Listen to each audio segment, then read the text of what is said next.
a lot of times, honestly, because on Geeks and Gamers, and you talk about this a lot, and on Friday Night Tights, we talk about this a lot, and then that is the downfall of Hollywood. Mhm. But is it enough? Because I'm at this Turning Point convention out in Phoenix. Ryan's there, and yeah, we were invited. Like, no shame to them at all. We were invited kind of on the last minute side, and as we're both there, I ended up getting a media booth because I was like, well, I'm not going to just come and walk around. Like, I need somewhere to charge my phone, to sit. I'd also like to live stream, so that I ended up getting a press pass, and then I was like, I'm going to get a table. I'm just going to just try to do interviews, which ended up being really good. But the whole time we were there, me and Ryan were talking about like, man, these guys really could be doing more. Mhm. We were like, man, a Geeks and Gamers panel would have done really well. A Friday Night Tights panel would have done really well. I'm sitting there for days going, every night we could probably have a comedy show Yeah. that would sell out because the convention typically ends on the later side 7 if there was something special, like Tim Pool did an IRL stream there with Tucker Carlson. It was like all these people that are big names. Patrick Bet-David was there. Of course, Roseanne was a big name that was there. But I'm like, all the people that are coming to this convention, they kind of more or less have nothing to do once 6, 7 o'clock rolls around. Yep. I'm just thinking like, man, it's it's a little bit frustrating, and of course, it's my first year doing it, and I was like, "Well, all right."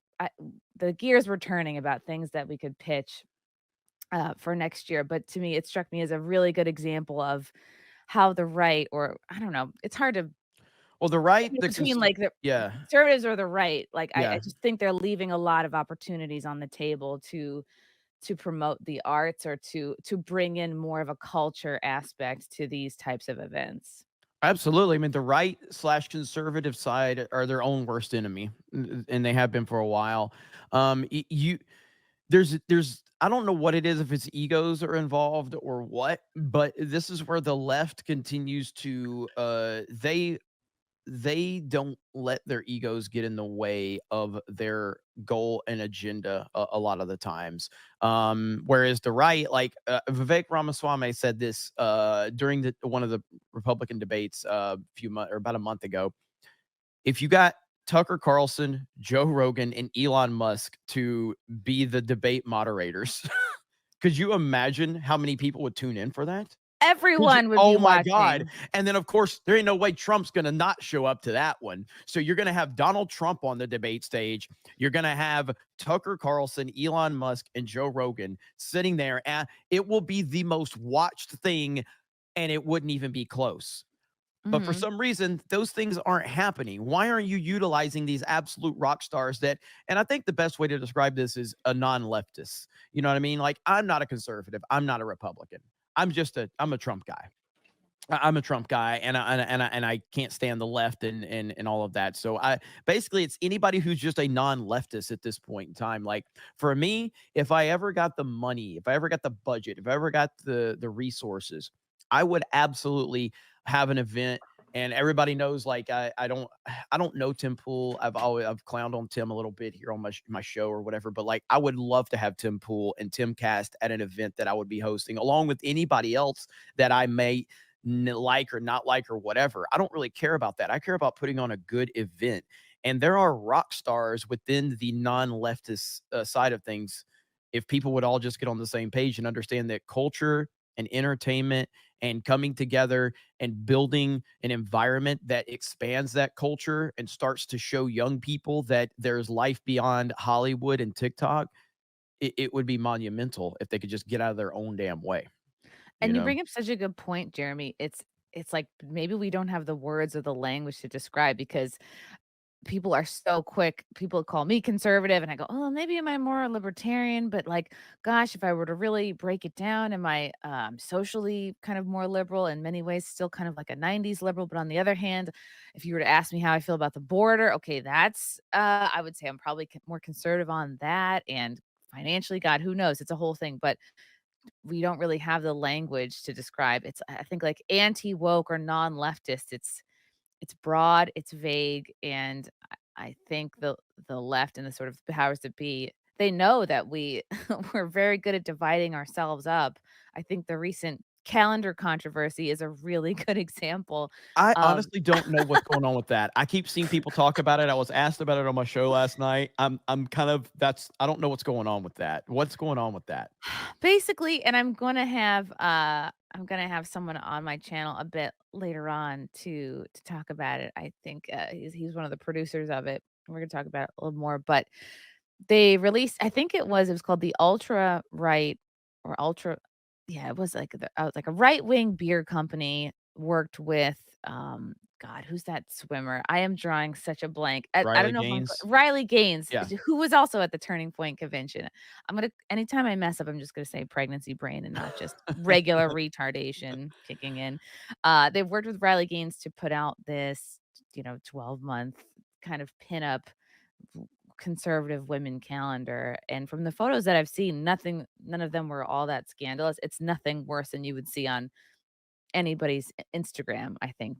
I don't Mhm. think anybody was posing in a way that they wouldn't post for their own Instagram. I don't think anybody put themselves in a compromised situation, but it brought up this almost week-long debate, I think kind of between Christian conservatives and I guess more I don't know if you wanna call it regular conservatives or political conservatives about what is right and how women should be showing So a themselves. lot of like, so a lot of, if I'm understanding this correctly, a lot of like the old heads of the conservative side found this to be offensive. Is that the problem? The I think calendar? I think it was, Bryson Gray, who I love and is so talented. I think more so was leading the charge on Twitter in terms of criticism of the calendar, and then, like, a few folks jumped in that are also on the conservative side, like, I think Allie Beth Stuckey from The Blaze and a few others, and then, like, you have Pearl, who sort of, like, when it's convenient for her, will be on one side or the other, just Mhm. ultimately saying whatever she needs to say to get engagement, and that's her prerogative, that's fine. Anna Perez, who I'm gonna have on, I think, next week, was also more on the side of this is not how women should be conservative women should be showing themselves, and the idea that this was put out to basically tempt men, to tempt conservative Oh my men. They're like, "Oh, god. they were trying to tempt the married men." They were trying I'm like, "Oh, it's also, like, just a calendar." This is why the conservatives lose by complaining about nonsense that I mean, we literally have the left indoctrinating children right now, and you're complaining about that. You have to fully embrace the culture and the reality of what's going on. This politically correct idea of the world is a fake, nonsensical narrative that anybody with a working brain and the slightest bit of common sense understands. You want to talk about like, like your comedy, and the things you say, get have any real discussion with any, group of gamers. You're gonna hear the most offensive shit imaginable if it's not on the internet because we can't say it anymore on the internet. Back in the day, you go into Xbox 360 lobbies, literally, and trust me, I'm really hard to offend. Some of those lobbies, I was like, this is too much even for me.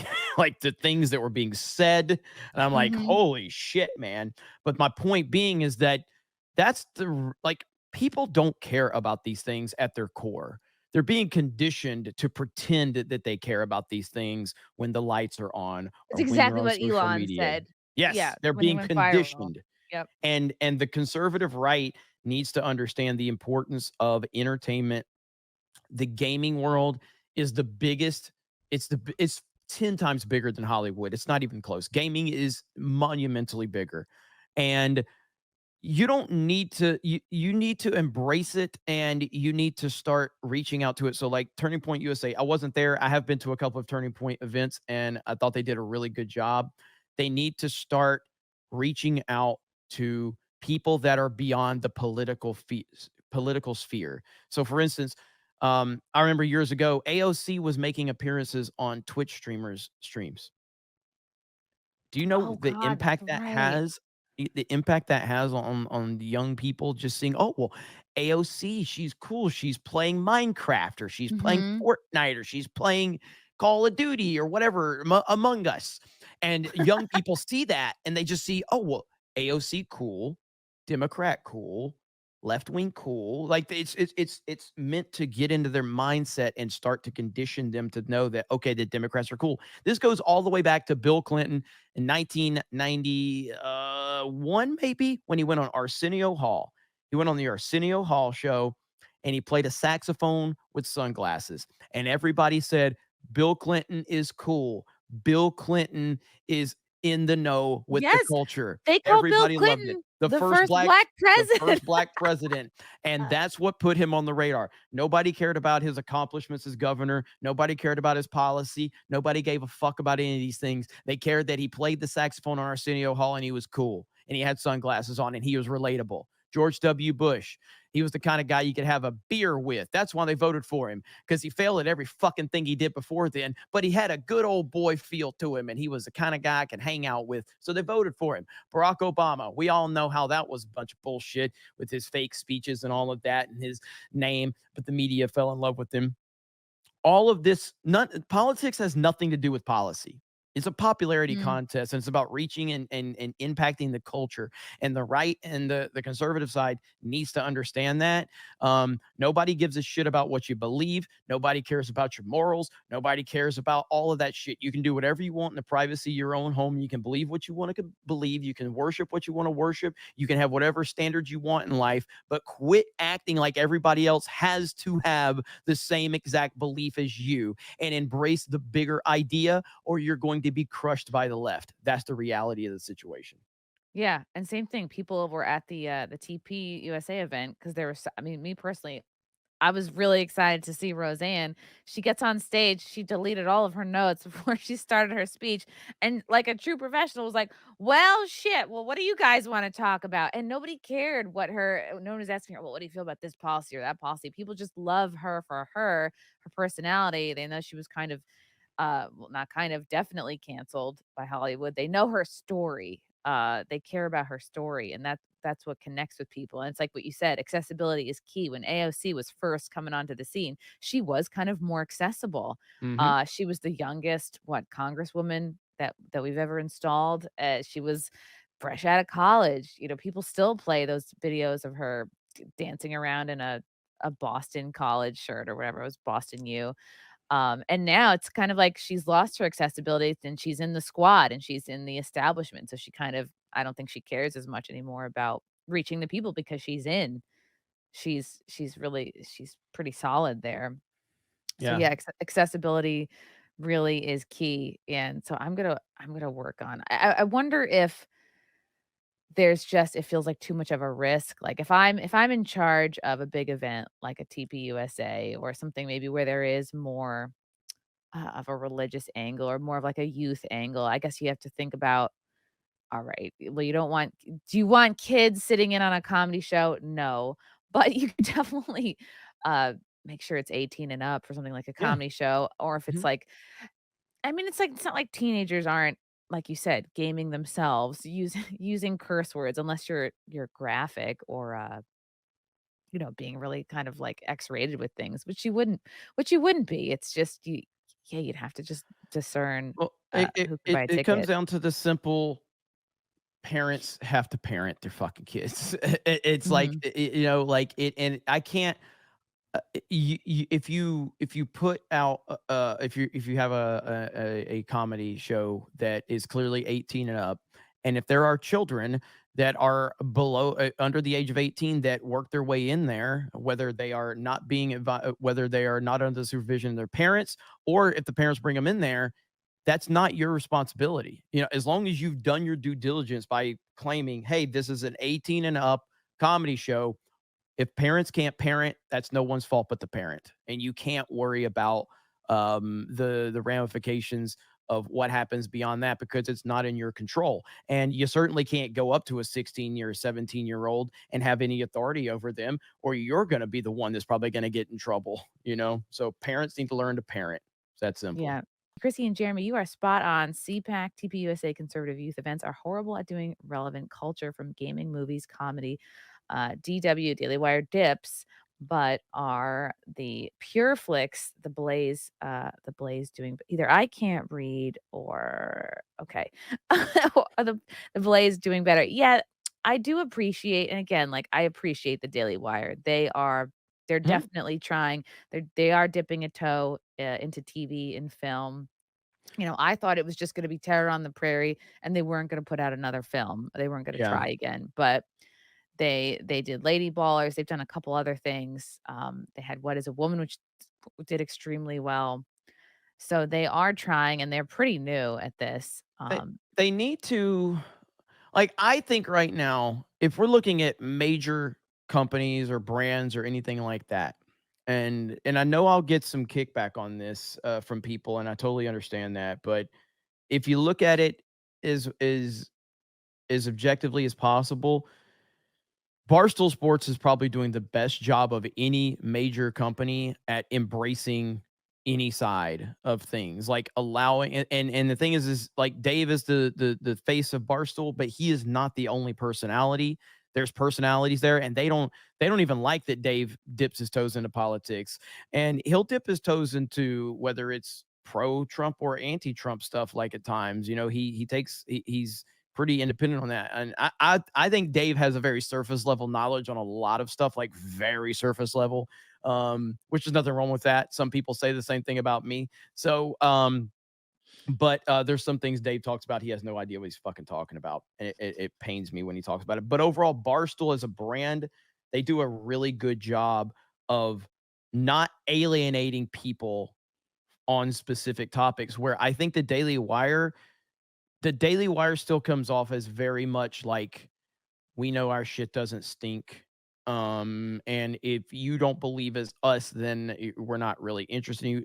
I'm not saying that that's how they are. We've worked with the Daily Wire a little bit with Geeks and Gamers, and I've appreciated what we've done with them. But the way that they come off is very much like, if you don't see the world as we see it, then we're not really interested in you supporting us. And they need to change that. Barstool doesn't have that problem. Daily Wire has that problem. Barstool's done a good job. I think the average person, if you were to say, "Is Barstool right wing?" You'd be like, I don't think so." Whereas if you think, "Is Daily Wire right wing?" You'd be like, "Yeah, probably." And then look at who's founded the Daily Wire. Look at it's a lot of type A, strong political personalities. So, of course, the network is gonna be that way, and there's just, yeah, more of a focus on politics, and it's kind of more heady, whereas Barstool, it's like, okay, it's sports, it's culture, it's entertainment. Not that it's lowbrow, but Yeah. it's more Dunkin' Donuts, where Daily Wire is more Starbucks. Love you guys. Thank you for the chats. Thank you for the comments. I will see you guys tomorrow. Bye. Bye. All right, love you guys. God, I don't even wanna leave. This candle smells so good, I don't wanna leave. All right, love you guys. Talk to you soon. Bye. Love you all. Join the Discord. Feet. Love you all. Wow. You guys are awesome. Come and get it! Bye, guys. Bye. Now I'm really leaving. Love you. Bye.